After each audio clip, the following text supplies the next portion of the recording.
we've been going through a series together on Father God.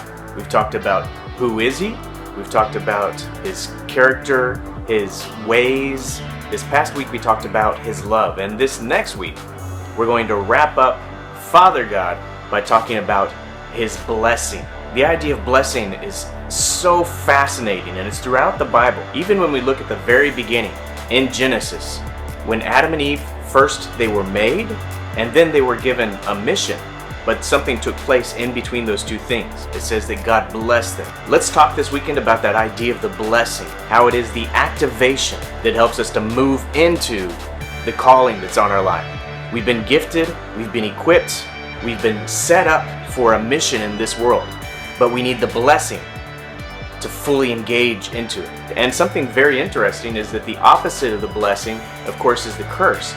And that word curse means hemmed in. That means you're bound up.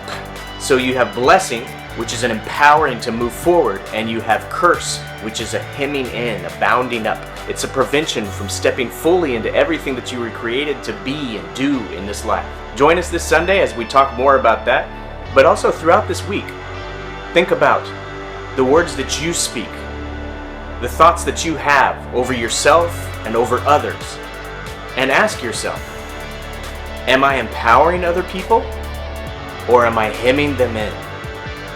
The way that I think about myself, am I empowering myself and what God's doing in my life, or am I hemming in my life?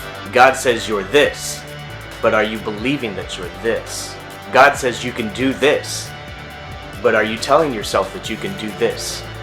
And then are you doing the same thing in other people's lives?